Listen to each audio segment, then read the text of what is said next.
Hello, so today I want to talk about Morgana Bastions a little bit, as well as playing towards certain win conditions if you can find them. So I'm going to talk about this Morgana Bastion game that I played recently, how I hit some really good augments with it, and talk about those augment choices along the way, and also review just the comp and ways that you can kind of win out with a comp, even if it's a reroll, even if you might not have the highest cap board. And namely, that's going to be talking a little bit about the Zac unit with a little bit of a practical example. So that's a little intro beginner thing. If you're looking for it, I'm going to come back and forth to this board to try and make it as guide friendly as possible, but it's going to be mostly a VOD review today of me just going over some gameplay.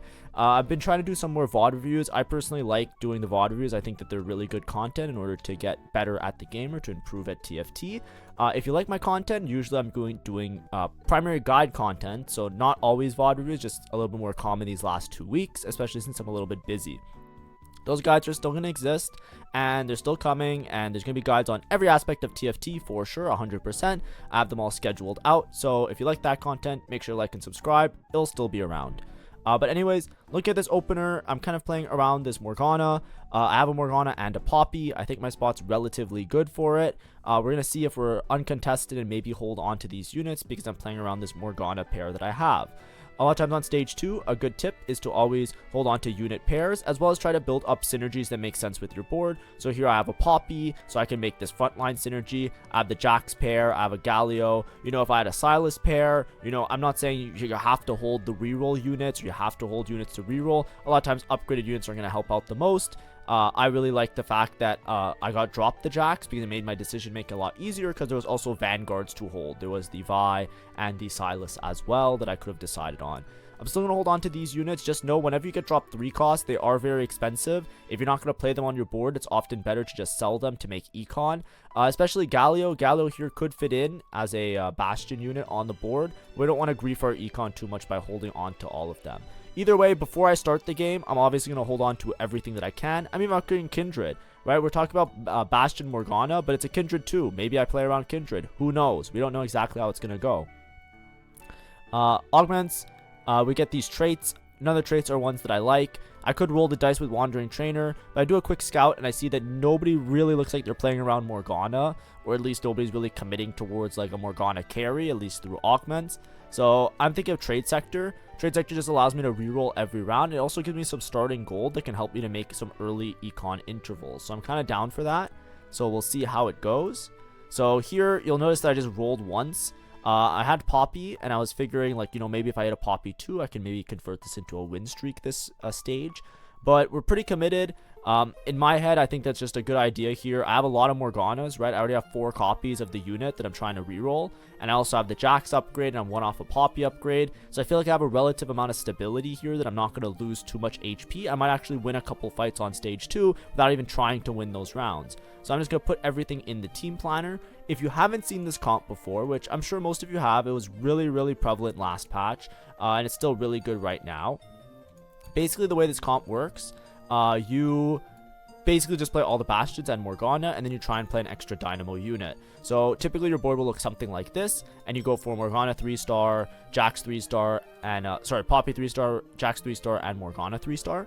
A lot of times when you're playing around these units, you want to activate Dynamo. Jhin is a good unit to put in because you get Exotech in, but I would only play this if my Exotech item is a good tank Exotech item that I can then put on Jax and put on eventually Sejuani. If I don't have a tank Exotech item, a lot of times you don't even care about Jhin, and it can actually be a lot better for you to play Elise because she just fits in with like AP and does a shit ton of damage, and also has like good backline access similar to Morgana. So a lot of times you end up playing Elise, and then late game you end up playing Aurora because Jhin isn't that crazy of a unit to play. But you could play him for Exotech just because it fits in nicely with your board. When you're rerolling the units, I'm just going to focus on the units themselves. What's really important, Jax isn't that important. I would say Poppy and Morgana are very important. I'm a big believer in Poppy being like a very, very important unit in this comp. So you always have to think about hitting that Poppy as well. Don't think that, you can hit Jax and have the same level of success, because Poppy's ability of doing damage for the farthest enemy within 4 hexes, throwing this buckler at the unit, is actually insanely good, and I'll try and point it out in the VOD exactly when it happens. But in terms of items, we're talking about Morgana items, backline carry. Usually you see blue buff Gunblade +1. like a JG as well. There's also many Ornn artifacts that can work really nicely with her. For example, Blinding Jewel. She's a great Blinding Jewel holder, but I don't think the Ornn artifacts are like giga essential. She's also really good with a Bastion emblem, because the Bastion trait, the emblem itself, the Bastion trait is great just because you're playing all Bastions, but the Bastion trait, emblem, excuse me, gives you extra ability power, which can actually help scale her really well because she's going to be casting a bunch. So it's actually a really good thing to put on her. In terms of Poppy, you want to try and put some juicy chainmail items on her. So a lot of times you'll see people put like Bramble, Steadfast +1 or something. Chainmails are pretty easy to come by, which is nice because nobody really likes chainmail items because it's hard to make items besides some tank items. So it's usually like last pick on carousel type beat. But chainmail items work really well on Poppy because her damage scales off of her armor. So you're not only going to have a lot of armor because Bastion gives a bunch of armor and MR, but you'll also be able to scale that really effectively with something like the Bramble Vest. So this is just amazing. You just want to do it. And also Bramble Vest also works pretty nicely because it also does extra AP damage and she kind of lives forever. So items like that work out pretty nicely. So Bramble Vest definitely, like, it's not a must. These aren't like you need to make these items, but it'll be a noticeable amount of power that your Poppy has. And then we'll talk about positioning a little bit as we go through the VOD. I just don't want to tab out for too long. We're going to go back a little bit. So I tried to sack to try and get a tier early here. Whenever you're playing around a comp that needs a blue buff, the tiers are really important. But as you can see, I ended up winning a couple rounds just because my board was so strong, holding on to my units. So I ended up being 94 HP here, which actually puts me at 3rd pick. That means that there's no chance in hell I'm ever going to get this tier. It actually makes my spot a little bit risky because you really want to have blue buff. And the way item component drops work is that if I already got dropped a tier, it's going to be harder for me to get dropped a tier again. So on Krugs, I'm not expecting to get a tier here unless I'm particularly high roll. As you can see, I even tried to sack. I tried to frontline all my units and win out, but just didn't work. So it is what it is. But for now, we're just chilling, prioritizing econ. I won a round, so I'm down to just like try and like, you know, win some rounds here. I took the rod on carousel, so I put Gunblade. Now I'm at a point where I'm probably going to stabilize and hit most of my board before the next carousel. So I'm no longer going to be trying to openly like lose rounds to get an early item pick. So I might as well just slam my items, put my strongest board on deck, and try and win some of these rounds. I don't want to push levels here because I'm playing a low cost reroll. You want to stay low levels so you can hit these one cost as soon as possible. But I'm going to play the Vigar, just make sure that the Poppy gets a little bit of extra juice so she can hit a little bit harder, live a little bit longer. And hopefully we can just like convert a couple of these rounds into round wins that will give me a little bit of an HP lead that I can then use for later. A lot of times when you're playing low cost rerolls, you might not want the HP lead. You might want to just have those early round carousel picks, stuff like that, and just like win out like later in the game after you hit your 3 stars. That's like a common pacing that you have with these type of comps. However, especially with the Morgana Bastion comps, it can cap really high, especially if you hit a lot of the 3 stars. And it's also extremely strong because Morgana and Poppy together could often help you streak your board, right? A lot of these rounds that I was losing here, like this round for example, I was actually purposely trying to lose these rounds. I just happened to be too strong. Because that's how strong the units are and how good of an opener this is typically. So if you're playing that way, you can definitely play this to like win streak on stage 2, and you don't have to necessarily commit to the reroll comp if your reroll spot isn't particularly great. Me, I like the reroll spot because, like I said, I took this when I already had like Morgana upgrade. I had like 3 copies or 4 copies of Morgana from the start. I'm at 5 copies. I'm like halfway to Morgana 3, and I have full board upgraded. This seems to me like a great Morgana spawn. My items are also great. So long as my Krugs drops me stuff that's pretty cool, I'll be pretty happy here. Of course, I'm going to lose this round to the only thing that's like much strong, like not the only thing, but something that's way stronger, an equivalent Morgana, except this guy also has a Nidalee, which is another great early game unit. This Nidalee just absolutely wrecked my whole team. So with the Nitro in as well, I want to see like the Nidalee damage here if I pull it up on the damage report. So I went back. I didn't pull it up for you guys, but I'm sure Nidalee did an insane amount of damage. Great early game unit as well, just to keep in mind. But here, you know, I lost the round. That's fine. We're just going to try an econ. Now, I feel like I have a good amount of Morgana copies here, and I think the comp is relatively stable on my stage 3, so I don't want to roll too deep, right? I'm going to roll a couple this turn, just because like I have the extra gold, and I'm just going to sell the Shyvana and make 50 if I have to. It's totally fine. But typically you're going to roll above 50 on stage 4, on level 4 on stage 2, as well as on stage 5. You want to roll on low odds because these 1-cost odds are going to decrease as you level up, and you're going to have more odds for the higher cost units, but we still want to hit our 1-star 3-cost. Here I get dropped a bunch of components, so that's great because now I can itemize my units a little bit more effectively. I immediately make Bramble Vest because 2 chainmails, I don't even care if they roll into something else. Bramble Vest is going to help me to streak and be really strong early. Remember what I was saying before, you don't have to prioritize it, but if you happen across a Bramble Vest and you can put on the Poppy, it's going to help you out a lot. It's one of your best items, just because of the damage that she does. And we'll try and point out the damage where we can, but we'll make it like a recurring thing where we'll talk about it. Here I have this rotating item. Remember I said it's going to be a little bit hard for me to get another tier? That's like a common thing, right? If you get dropped a tier, your odds of getting another tier are going to be pretty low, or not like that low. It's not astronomically like impossible, but it's going to be a little bit harder. And without lose streaking early, it's going to be a little bit awkward for me to make that blue buff, which I really need for the Morgana. So what I'm going to do here is I'm probably going to make this item rotate, and when it rotates into a tier, then I can slam it on the Morgana, and that's going to be how I get blue buff. It's a little bit like, you know, not like the, how do I phrase it, not like the greatest, but it's okay. Here, I think I misjudged this fight. I thought I was going to win anyway, so I was trying to greed my items here, just in case I get dropped some like other components that can make something a little bit better. That's my bad. I should have definitely just slammed the Jewel Gauntlet on the Morgana and try and win that fight, because that's just me being a little bit too greedy, and I think that's a huge mistake, but it's totally fine. Here I took high voltage. I like just having a lot of items, and sometimes the encounters, like here we got dropped some items from the encounter, but sometimes because of the recent patch, it makes it hard to like hit all of your, hit a lot of components, which makes making items a little bit awkward and not very flexible. So in my opinion, I think that's just great to take item augments. Here the spark is great because it also makes me a lot stronger in my mid game, because it gives me shred. Shred you can usually get by with like Elise a little bit later, and it's usually like okay, but I'm kind of down for like just having this spark with the increased range. The way this augment works is that your sparks do more damage and they have increased range, so it's pretty effective as a shred tool just for utility to reduce magic resist, but it also could end up doing a lot of damage.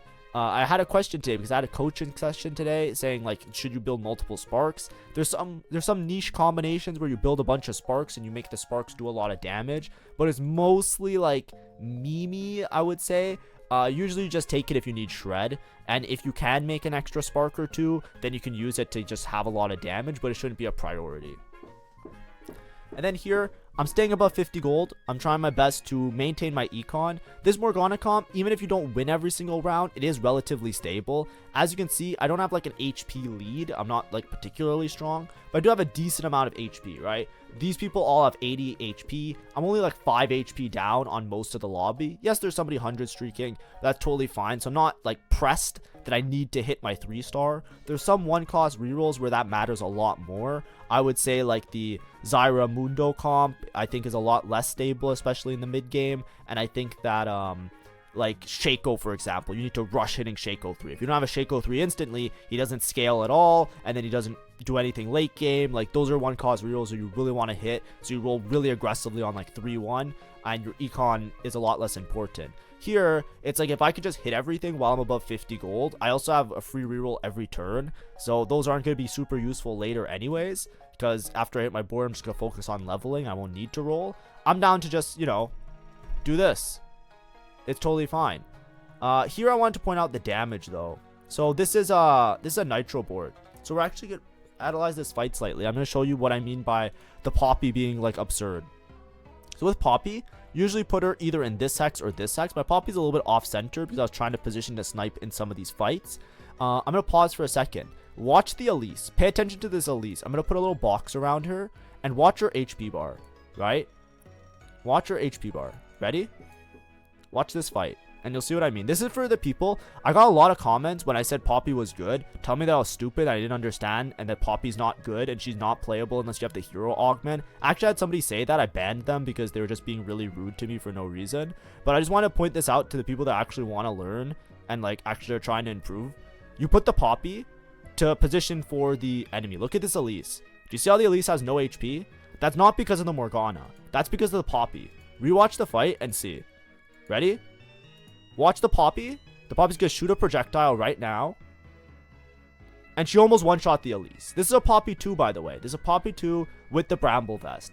This is why the positioning on the Poppy matters a lot. Now, whether you are playing this comp or playing against this comp, this is a massive thing that matters. Also, there is some spark, right? The spark is also, because I have the increased spark range, doing the damage. But what happens with Poppy is, when you're positioned 4 hexes away, she will throw her buckler, her shield, whatever you call it. It's a nuke. And when she's 3-starred with 6 bastions, that's going to hit the backline carry, because 4 hexes is enough for you to reach the backline, right? If you have 3 hexes, you have to position very close to the backline. If you're 4 hexes away, you can very easily position this Poppy to snipe the backline unit. And by doing that, they immediately lose their damage. It's devastating for a lot of comps, especially ones that ramp up. If you're playing against a Vanguard Marksman, if you're playing against like somebody with an Archangels, if you're playing against all these types of comps, this Poppy can kill them before the fight even starts. This, in conjunction with the Morgana doing general AoE and hitting and ticking down lots of units, is an amazing combo, and that's for all stages of the game, right? This is right now me with a Poppy and a Morgana. Imagine, like, I'm rerolling, right? Imagine if I wasn't rerolling, I'm just using these to tempo to get to a high level. This is why this board is really good on stage 2, stage 3, and into those late game scenarios. Because you basically can play it from not even having everybody upgraded, have these items, right? I could easily just be waiting to play Vex here, right? I could just be having Morgana as an item holder, and eventually I'll just play Vex, who knows, right? The thing is, it's still going to be strong. This Poppy unit, she can tank really sufficiently if you have Bastion in, and she also does an absurd amount of damage to backline. Watch this fight. Look at this Annie. Pay attention to the Annie. The Annie's going to be dead. It's just going to take a couple casts from this Poppy, and watch the Annie. Boom. That was the Poppy damage. There goes the Annie. GG. One more? Uh-oh, Spaghetti-O. Annie's dead. It's over, right? Like, it's really important. And when you're fighting against this type of board, it also matters for you to pay attention to that. What side is the Poppy on? Dodge the Poppy, right? The reason this board's really obnoxious, though, like, if you want to be, like, really honest about why this board's so obnoxious, if you've never played it before, or you struggle against it, like, you lose to it a lot of times, good advice is pay attention to the Poppy, right? So, like, you know, if we go, where is it? Like, here, sorry, full board, right? So what I'm saying is the Poppy, if you put her here, right, and let's say I take a backline enemy, let's pick a Felios. Sure, this is a good unit to put here, right? You put a Felios, count, right? Poppy hits 4 hexes away. So if you put her here, 1, 2, 3, uh-oh, Spaghetti-O, 4 hexes away. So basically what you want to do is, if your Poppy, you want to put her either here. I'm going to move away all the units, right, just to position it. You want to put her here, right, 2 from the side, or you want to put her here, 2 from the side. So this is center. You want to put her on this side or this side, right? And basically, if the enemy carries here, you'll snipe that carry. If the enemy carries here, you'll snipe that carry. Likewise, if you are playing against a Poppy and you see a Poppy's here, you want to put your main carry on the opposite side so they don't die prematurely. Now, the problem with this comp is that you also have Sejuani who has a stun and Galio has a stun and hits the backline. So a lot of times, what you'll see people do is they'll put Sejuani, Galio over here and Poppy over here, and then you're just doomed no matter which side you go on. It's like, if I go on this side, I'm getting stunned and I'm getting, like, sniped by Galio. If I go on this side, I'm getting killed by Poppy. Sometimes, if you have a really good read on somebody, you can put all 3 on one side and just guarantee the fight's over. It's very easy to scam rounds this way. It makes the board very frustrating to play against. But in this case, I finally have a spot to play it. So, you know, screw it. That's the set. My bad. You know, I didn't design the unit. I didn't design the board. You know, I'm just going to play what's good. And this is a really good comp. So make sure to play it when you can. But as you can see, I've just been slow rolling the whole stage. I'm at, you know, 50 gold, right? I'm super stable, super healthy, right? I'm winning a lot of these fights. There are a lot of people that are playing weaker boards, of course, but, you know, I felt like I'm relatively stable. That's what helps a lot with this comp, right? There was a lot of fights I just win for free. I do a quick scout. I see that most of my enemies are on the opposite side of the board, so guess what I'm gonna do? I'm gonna put the Poppy on the opposite side. Hey, look at this Vayne. Guess what, Vayne? GG. Like, I don't know what to tell you. Ready? I think, though, the Poppy here has RNG. I think I'm going to hit the Kindred first, maybe. Oh, what's this? Ready? Oh, Vayne's dead. the fight's over, right? Now, obviously, I still beat the front line because I have a bunch of 3 stars. But imagine if that's an Aphelios. Imagine if that's somebody that's actually matters, right?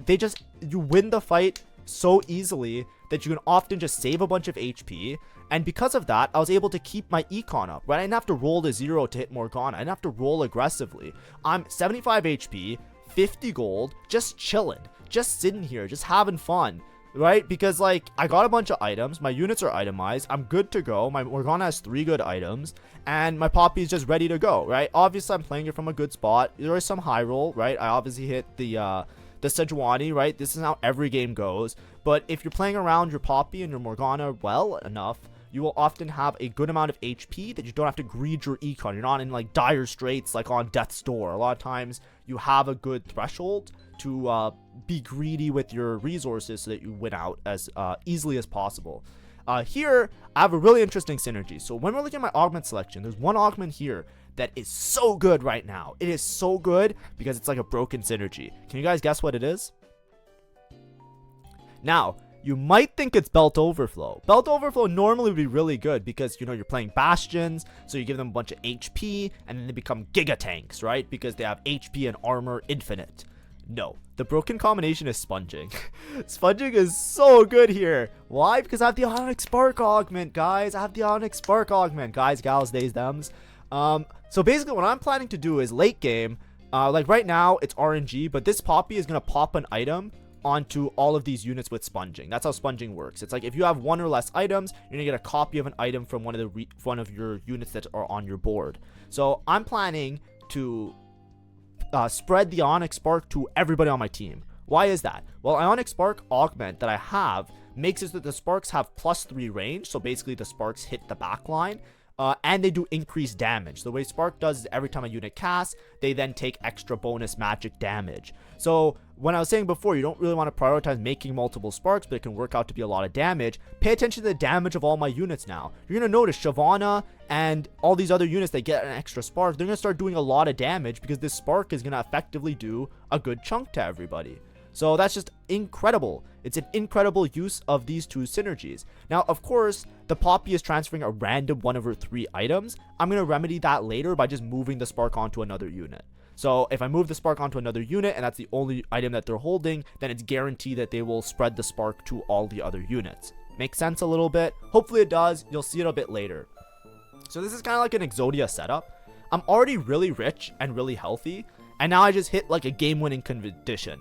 So we're going to try and convert this into a win. When you have a spot like this, this is where you start, the alarm bells go off and you say, okay, you know, let me rub my hands together. We're going to win this game. Like now we're going to win this game, right?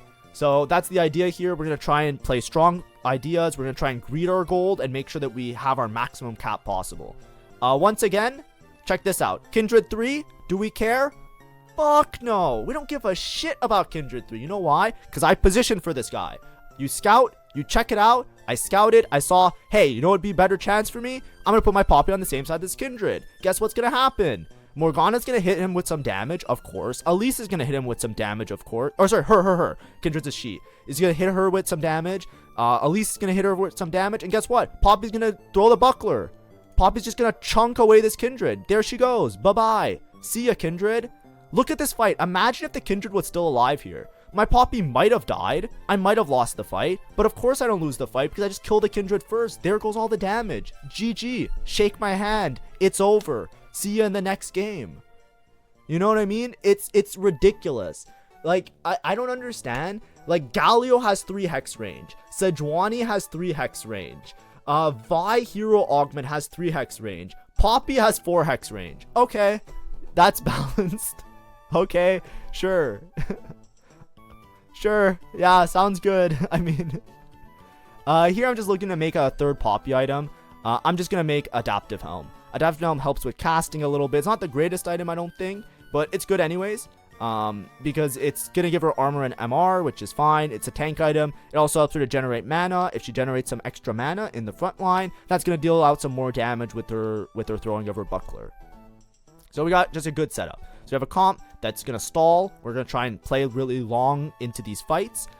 We have this Morgana that's just going to do damage over time. That's going to be amazing. And we also have Poppy, who's going to be doing a great job. Here, I know that my Alawi is going to go in, so instead of wasting time, I'm just making sure that I'm positioning my Poppy on a side that I think is favorable for my fight. Oh, what's this? Zaya's in the corner. Hey, guess what? You guessed wrong, bro. Should have scouted better. Bye, Zaya. Bye-bye. See you next game. That's Poppy for you. You see this Jin? Oh, bye, Jin. See you next game. You know what would make this fight a lot closer? If he had a single backline unit still alive. You always have to play like this, right? This is how you play this comp, and this is why it's so oppressive, right? It's not because you need Blinding Jewel. It's not because you need a Bastion Emblem. It's not because you need Poppy Hero Augment, right? Like, to whoever it was, just know that, like, you know, I mentioned it, like, the Poppy's not good because of Poppy Hero Augment, okay? Look at all these fights. This is why Poppy's good, right? She's not like broken, like she's not going to win you every single game, of course, but it's oppressive, especially if you have a little bit of a lead, because if you have a little bit of lead, it is so good for many points of the game. And that's she was doing that even as a 2-star. We were winning on stage 3 like that. So just keep it in mind. Here I have Transistor. It looks like it's an obvious pick because we're playing around Bastion units. I'm leaving it open. I don't think it's that useful. That's a me thing. I can't conceptualize this being that good because it just gives like 50% of the initial Bastion bonus as extra ability power and AP. The initial Bastion shield is 70 armor, so that means that you're gonna get 35 attack and ability power on a bunch of units that don't really have items and I don't really care about. So I feel like, you know, maybe if I'm playing around Renekton, Transistor is good because he really wants like that extra attack speed and attack damage. It actually translates to being a lot of power. But for all of these Bastion units, I feel like it's not that important, right? Like it's just a little bit of extra scaling on their abilities. So I don't care too much about Transistor, but obviously I'll take it because it's going to be better than most things. It's 35 ability power, 35 attack damage on like my whole board. But I'm first going to see if there's something better. You should always get in the habit of not just instant clicking and seeing if there's something better, because I actually do roll something better here, and I'll explain why. So, you know, it's not instant click Transistor, even though like it's definitely going to be good. I'm not saying it's bad. It's just I don't think it's like perfect. It's not like everything that I want and more. I see Uplink. I'm going to take Uplink. Why am I going to take Uplink? Because Uplink gives 120 health to all my Bastions. They already have a bunch of armor. Giving them health is going to help out a lot. It also generates mana, which is just good for my whole board. My whole board likes to cast their abilities, right? Sejuani casts, Jax casts, Galio casts, Poppy casts. Like, they're all good, right? They're all good casts. Like, they all do important thing, especially the Poppy, the Sejuani, and the Galio. And then also my Morgana and my Dynamos. It's good. It's good. Mana per second is fine. But the health is really good. And why is this broken? Can anybody explain why it's broken? I'll give you guys 5 seconds. Okay, you know why it's broken? Because I have sponging. I have sponging, so I'm gonna get uplink on everybody. Everybody gets uplink. It actually works, right? I double check it in the game, so you'll see that their HP gets increased, but it applies with sponging. So my whole board is gonna get 120 health. It's not just a matter of like me having to slam my extra items onto other units. It's not like some extra combat. It's like in this spot, it is 100% better than everything. They're all gonna get health. My whole board is getting 120 health. Look at this. They all gain the bonus HP. They all gain the bonus HP. It actually works. It works like that. Trust me. I looked at the numbers. I'll show you the numbers. Like, pay attention to this Jax, and you'll see. But anyways, what was that, chat? One more time for the people in the back. Wouldn't it be nice if this at least did any damage this fight? Uh-oh, Spaghetti-O, guess what? Ready? Poppy. You got me, Poppy? Pop. Well, that was a bit Morgana, but Poppy did the initial damage. You know what I mean? But yeah, we position on the same side. We go for it. The whole backline's dead. There's no way we're losing this fight. Nobody can kill the Poppy if they don't have a backline. And we're good to go. Right? 75 HP. Full win streaking. Obviously, it was a high roll spot. We're very rich. We're in a very good spot. But a lot of that was afforded to me because I played my early game as well as I could. Now, I'm not saying I didn't high roll. I want to be very clear. Don't look at my game and say like, oh, you just high rolled. It's like, yes, I did high roll a little bit. You know, I have an early Sejuani. I didn't even have to roll for her. Right? I had like early 3 stars. Like, it makes sense. But I also played my early game with preserving my HP. I slow rolled 50. I didn't roll below 50. I kept my econ really high. So I put myself in a good spot to be able to push these levels later. And then we're gonna try and identify some sort of win condition. We're not winning the game yet, by the way, because while all of this is happening, there is a Cypher cash out player, and the Cypher cash out player, I don't know where they are. They're one of these players. I think it's this guy. I think this guy's the Cypher cash out player right here. He's win streaking too. This guy's gonna be a problem, and we'll see later why. But anyways, I take chainmail. I look at my components and I think to myself, I can make a damage item, so I'm just gonna make Giant Slayer. And then I'm going to do what I said before, right? I'm going to move the Spark over. Spark is now on the Jax. And we're going to put 3 items on Poppy. Steadfast is good. Gives HP, gives durability. We're a Bastion. We want HP, we want durability because we already have an infinite amount of armor and MR. And we move the Spark. So now, as you can see, the Spark is going to duplicate onto the other frontline units. My Alawi positioning is bad, so my Alawi didn't get a Spark, but I'm going to move the Alawi over here. And then all of these Sparks are going to do the Ionic Spark bonus damage because of the Ionic Spark trait. Isn't that cool? Anyways, check out this board. All of these guys are dead to Poppy, so like, you know, that's pretty nice. But look, I positioned in such a way, Renekton got stunned, and I think this person just like panicked a little bit, or maybe like item-wise. The Renekton doesn't have healing, so he just gets deleted, which is kind of unfortunate. So, you know, I think maybe he was just going for like max damage Renekton, but I'm so strong with all the Sparks and all of the basically my whole board is doing insane AoE, right? I have Morgana doing AoE over time, Morgana 3 just pumping out damage. We have Poppy hitting and sniping the backline, and then we also have all of these Sparks. We have all of these Ionic Sparks that are just doing a little bit of extra chip damage, right? Each of these Sparks you can approximate as doing like an extra 1,000 or 2,000 damage each, depending on how long they live. So the whole board is just taking like an they're just getting slapped around, like you know, like they're just getting like what, like, you know, like stung by mosquitoes and slapping their face trying to get them off, you know what I mean? So there's just a lot of damage spread with my board, and I have a really good setup for stalling. This is the guy that we're worried about, right? If you don't know already, Strategist Amp, one of the strongest boards in the game, exceptionally powerful, exceptionally strong, and really high cap. He got a Cypher cash out, which I think was a bunch of emblems. So he has like 5 strategists in as well. We're going to get deleted here. That's just how it is, right? Strategist Amp, if you hit everything and you have good supporting augments as well, you probably just do really well. Maybe his Call of Chaos was emblems. I don't know what it was, like what his cash out was and what his augments gave him. But in conjunction, like in totality, his board is extremely strong. So we know that we're going to lose to those, right? We're still playing a 1-cost reroll, right? If this comp beat every comp in the game, then it would be broken and everybody would play it like last patch. So of course, you know, we're going to play the comp and we're going to run into a spot where like it's going to fall off because it's a Morgana, right? She's a 1-cost. It's a Poppy. It's a 1-cost. It's going to lose to like 5 costs. It's going to lose to those high cap boards.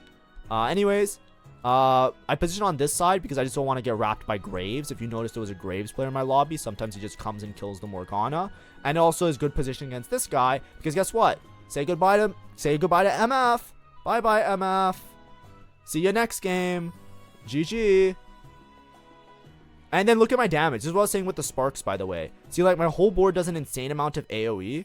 So, like, if you look at my damage output, all of these extra Sparks, look, like, Jax, Sejuani, that's all the Spark damage, right? Them existing and just, like, doing the Spark damage while the opponent's cast is just doing so much extra chip that, like, my whole board together is, like, a solid, congruent unit. And it's beautiful. It is so nice. You know, I was really happy with this game. I felt like this game, because I got, like, obviously I high rolled and I made good augments, but I feel like my choices all made a lot of sense. And maybe they're choices that you would make as well. Maybe they're not, like, you know, maybe they're very obvious choices. Like, you look at this and you're like, of course, I would do the same. Like, of course, that's the broken combination. But I felt really good. I was like, I identified it. I didn't hesitate. I feel like, so I was really happy with myself here. Anyways, this is our win condition ticket. Allow me to explain. So typically, when you cap out this board, this is what I'll see a lot of people doing. I talked about this a lot in some of my other videos. This is a really important skill and a really important understanding you have to have with the current set. How do you cap out a board really high late game? Now, there's many different ways to do it. If you're playing this board and you're playing 6 Bastion, Divinicorp, right? Of course, what you usually will see people do is they will just go for the vertical dynamo. This is the level 1 play, right? You go 4 dynamo, 6 Bastion. This fits in on level 10. You'll see a lot of times people go to level 10 and they play this kind of board. It's a little bit risky because you have to make it to level 10. So a lot of times if you're level 9, you usually just play like an Aurora and you play 3 Dynamo and it helps out your whole board. Your whole board gets extra mana. We already talked about it a lot, right? Really good ability, really good ability, really good ability, really good ability, really good ability, really good ability. They all like to cast. So Dynamo works really well with this comp. Just help everybody cast a little bit more, right? The Dynamos get extra, so they'll even cast better. So that's fine, right? I understand that. Totally cool. Totally good. I got an early Zac.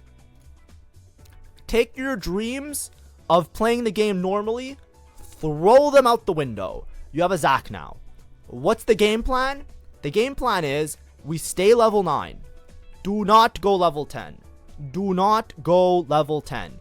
You stay level 9, and as soon as this guy gets to 40 plus blobs, you win the game. That is the game. That is the win condition now. I want Zac 2, right? I want this guy 2-starred, and I want 40 bloblets or more. I am just going to roll for upgrades. I'm going to keep my econ in a relatively stable spot. I'm going to roll a little bit deeper because I just made it to level 9, trying to find Sejuani 2, trying to find Aurora 2, trying to find Zacs, and you're going to collect bloblets. If you have enough HP and you have enough gold to go for the Zac bloblets, don't even risk it. You'll win the game anyways, okay? Like, I can go level 10 and I can go for 3-star Sejuani. I could do all these crazy things. Just take the Zac. Just win with the Zac. It's so much simpler. It's so much easier. Trust me. Trust me.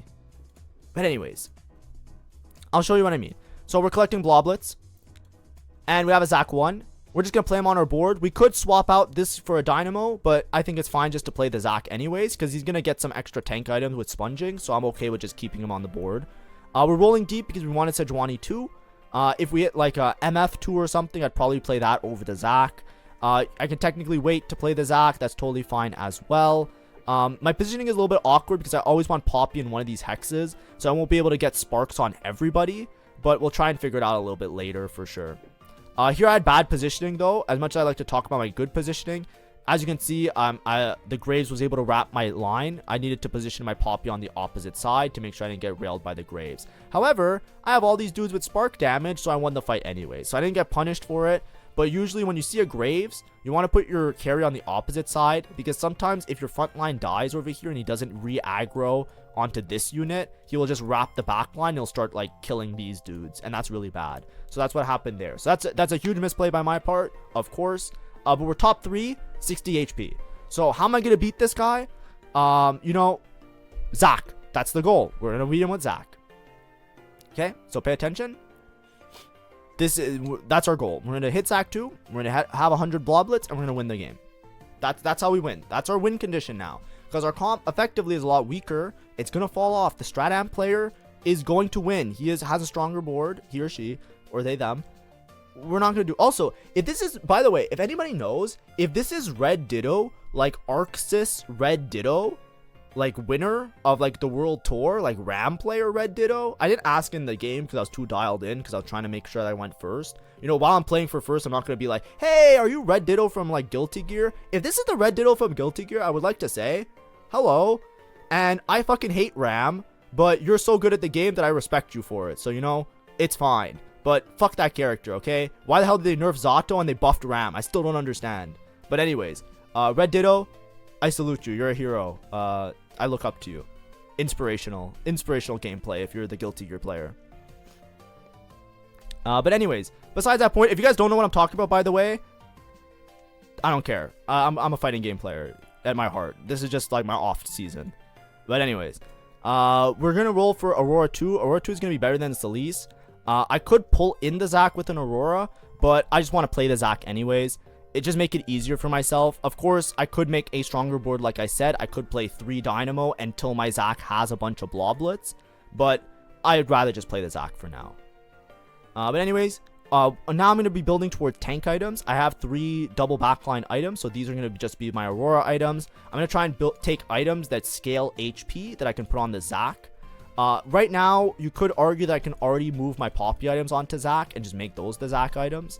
But for now, I'd rather just keep the items on Poppy because I feel like it's a little bit consistent until my Zac has like those really high blob counts. And I'm just going to play him because I think that the Zac 2 is good enough that I'd rather play that than some of the other units here. Kabuko is probably going to be my pull-in. Just the stun is pretty nice. But I could also pull in Urgot, which gives me the execute. It's one or the other. Okay, I end up pulling in this. I think my front line's good enough, so I don't go for the Kabuko. Check this out. You just watch this, Aphelios. Ready? Bye-bye, Aphelios. Watch this Poppy. Okay, well, the Poppy didn't kill it. The Aurora did. But you know what I mean. You know what I mean. You know what I mean. You know what I mean by now. Oh, yeah. The Urgot died because of that. Well, I'm going to win this fight for sure.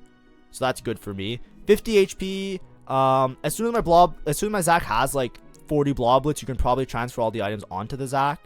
But I'm gonna roll here, right? I'm Aurora paired. I also have Renekton pair now, so I'm rolling for a lot of pairs of units. So I don't care too much about my econ. I just want to try and, like, you know, not super greed.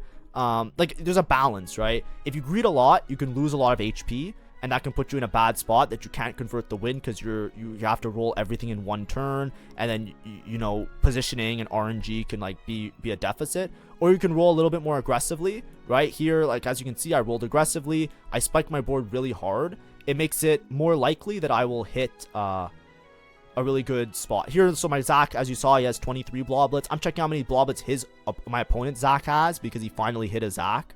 It only has 2, so that's good for me because if I can beat this guy before his Zac scales up, as long as my Zac is outscaling his, my win condition is stronger than his. But anyways, see, I rolled really aggressively this turn. Even if I lose this round, it's against a clone, but even if I lose this round, I'm not going to be in that bad of a spot. So that's why I rolled really aggressively, because I'm trying to like make my losses not as bad, to give me the time to like hit all my bloblets and reach my win condition, so to speak. But now I'm down to like rebuild econ a little bit. I hit the second Urgot, so I'm just going to stay at 0. I'm just going to hold these Urgots because Urgot 2, pretty good just to put in. He also is farming me some components, which can help my max cap a little bit, so I'm totally down. But look, me and the Amp player, we're both at 50 HP. Excuse me, 50 HP. So let's see how it goes. Here I'm trying to stun the Annie.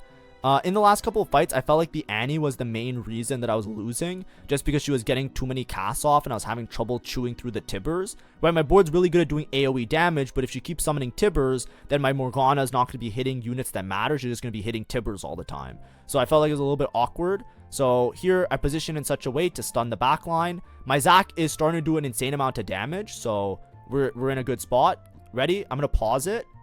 So this is Zac with 2 items, by the way, and around like 30 bloblets, right? We're not even at the 40. We're not in the win condition territory. But check it out. This is Zac. He has 2 items.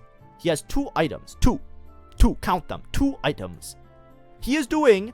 Aurora's doing the most, right? Obviously, the 5 costs are going to do a huge amount of damage, right?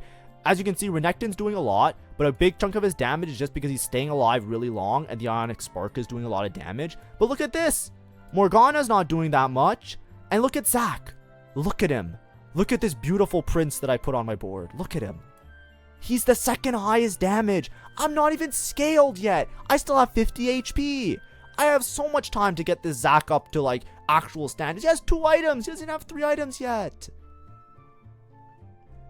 It's absurd. You hit an early Zac. This is what I'm saying. Don't risk it. Like, why sit here and try and go level 10? Why sit here and roll for some other shit? Just sit here and grab the bloblets and just win the game like that. It is really, really good. Like, there's no other words for it. It is fantastic. Anyways, here, I farmed some components. So because I have this cloak, I'm actually going to make another spark here. That allows me to, like, transfer the sparks on both sides of my Poppy. Which is not really that necessary because, like, you know, it's fine. But, like, in my head, I'm thinking, like, hell yeah. Now I get a spark on this Zac. And when the Zac splits into 2 bloblets, he's going to have 2 bloblets doing the bonus spark damage. So that's got to be good, right? That's, like, scaling up my damage, like, really high. But anyways, I'm going to move my units a little bit. I'm trying to put Galio on one side because Galio stuns the backline, and Sejuani on the other side because Sejuani stuns the backline. So I have Galio, Zac here to try and, like, you know, isolate, like, slow down the pace of damage on this side of the board, and then I have Sejuani on this side to slow down the pace of damage on that side of the board. So I'm basically trying to lock down the opponent because if I scale up really well, my sparks are going to do damage, my Morgana is going to do damage, and my Zac is going to do damage. So we're just trying to, like, you know, how do I phrase it? Like, dampen the whole output of the opponent's board. So as you can see here, I might lose this because the Tibbers is here. But as you can see, this fight went a little bit longer. Just getting items. Everybody's board's becoming really strong. His Zac's also scaling a little bit. So I'm in a spot where I'm like, okay, let's just convert this to the best that we can.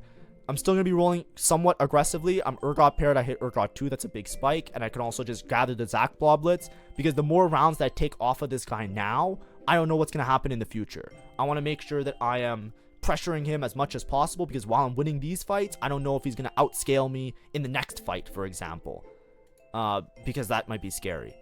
Here, I make one mistake and one good thing. So what's the mistake I made? Who knows the mistake I made? Okay, so it's not like that big of a mistake, but it's like low-key a mistake. With my leftover components, I made the Sterix, which is a really good Renekton item. And Renekton's already doing a lot of damage, just having a Renekton 2. It's a way of helping to cap out this board. But the problem is that now I'm going to be putting this on these units, which I wanted to have like everybody with a Spark. So like, that's a little bit bad. But it's not that bad. It's just that I lose some of the Spark damage this turn. However, you'll notice that I locked the shop. Why did I lock the shop? My opponent doesn't have Zac 2 yet. If I could lock him out of hitting Zac, that's how I can win this game. So I'm going to grief. I'm going to hold these Zacs, right? Why? Because if I let the Zacs roll, if I keep the Zacs in my shop, he can't see the Zacs in his shop. So I'm going to keep the Zacs in my shop, and I'm going to buy them next turn. It makes it harder for him to hit, because that's going to be 1, 2, 3, and then 4. And if he finds another one, 5. He has to find like the sixth Zac, of which there's only 9 of them. It's going to be really hard for him to hit. So seeing 2 Zacs in shop, I was really just rolling for Bloblets. I'm just going to hold on to the Zacs.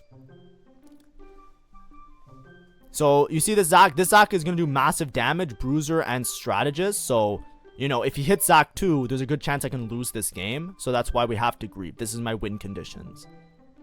But anyways, we're scaled to a point. I still don't have 3 items on Zac. I'm just Giga Greeting. I'm playing a little bit lazy right now, but I'm kind of greeting a little bit because I'm 50 HP. But as you can see, this fight, Zac did the most damage.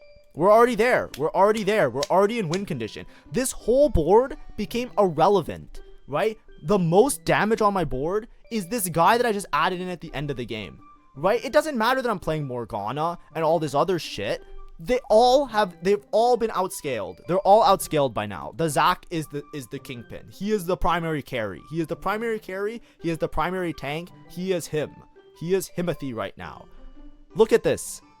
It's crazy. My Aurora items aren't even good, by the way. These Aurora items are pretty shit. You know what else you can do, by the way, if you want to optimize your board? You can actually transfer the damage items on the Morgana onto the Aurora. Imagine if Aurora had Jewel Gauntlet. She would do so much more damage, right? Like, the Morgana is good, like, as a fight goes on really late. But, like, you can easily just put the items onto the Aurora. Like, you can swap these items around. Because, like, who cares about the Morgana anymore? We're at a point now where we need to do, like, that burst damage because it's super late in the game. It's, like, stage 7, right? The game's going on forever because we both have infinite HP and the rest of the lobby couldn't handle us. But anyways, I removed this. It's HP on the Zac, so I just put 3 Zac items. I could swap the Poppy items on the Zac items, but I just kind of, like, too lazy, to be honest. So, like, if I lose a fight, that's my last optimization, is just to put, like, triple really good HP items on this guy, like HP and armor items. But Sterix is fine. It gives HP. It gives him a little health shield. But I think it's over. At this point, I'm just kind of, like, you know, sitting back, kicking my feet up, saying, oh, what a great game I've played. Thank God I know that Zac is good. But this is the thing. I see this mistake a lot. A lot of times people will have a Zac, and they'll just push level 10. They'll push level 10. They won't roll. They'll, like, try and level up. They'll do all this dumb shit, right? The only thing that matters, as soon as you hit the first Zac, if you have, like, 60 HP and your board is strong, that's it. You just convert the win. Just get the Zac 2, get the Bloblets on the Zac, right? This was a Morgana video. I showed you guys how to play Morgana Bastions, and you know what it turned into? Not, like, none of this shit matters anymore. You just hit the Zac and you just scale. The Zac doesn't even have good items. The Zac doesn't even have good items. You know what I mean? That fight, the fight lasted really long, so the Morgana did more damage. Also, something to note, Zac does more damage if you make him break earlier, right? So in some of these fights where the Zac is not breaking, like, that's why it looks like he's doing less damage than some of the other units. But it's just because the Zac is not splitting into 2. If he splits into 2 really early in the fight, then the 2 Zacs is basically doing, like, double damage for most of the fight. Does that make sense? That's kind of how it works. So sometimes you'll even see people, like, solo frontline or, like, put their Zac, like, on the outskirts to try and have him killed earlier, because then the 2 Zacs will just do a lot of work. It's why some items aren't good on Zac that generate that do HP restoration. I forget what it was. I think it was like, I don't know which item it was. It was one of the Ornn artifacts. I think it was when Anima Visage was an Ornn artifact. It actually wasn't that great on Zac in the stats, because what would happen is the Zac would have so much HP that the Anima Visage wouldn't let him split, and then by the time he split, the fight was already over, and then he would get overwhelmed. So there's like some synergies like that that are actually kind of funny and interesting, but nothing that I think that you guys should write home about. I'm not saying like don't build Anima Visage on the Zac anymore, you know, like it's bad. It's like, I don't know for sure, but it's just like that was something in the past when it was like really overpowered in terms of how much healing it gave, because you can do a lot of damage with it. But anyways, that's a first place. That's a Bastion Morgana game with Zac. So hopefully if you guys play it, I gave you some tips. I talked about it in the mid game. I try to make it entertaining, right? Like I'm not trying to be like, you know, cocky or like rude about it. Like when I'm talking, I'm just trying to make it like more fun, so that like, you know, especially these videos that might be a little bit more boring, have some sort of like flavor to them. But just keep it in mind, right? Zac scaling with the Morgana, scaling with the other stuff, no matter what your comp is, if you hit the Zac early and you can scale him up well enough, like if there's enough time in the game to scale him, right? Over there, I got to like 40-ish bloblets, I think. But as you can see, it took me a whole stage. If you think that you're going to survive a whole stage, go for the Zac win con. It's so much more consistent, so much more easy for a lot of these situations. And then while you're staying on level 9, you can even pick up other units as well. Try and hit your 3 stars. Who cares? Thanks for watching. Hopefully that was helpful. See ya. Bye-bye.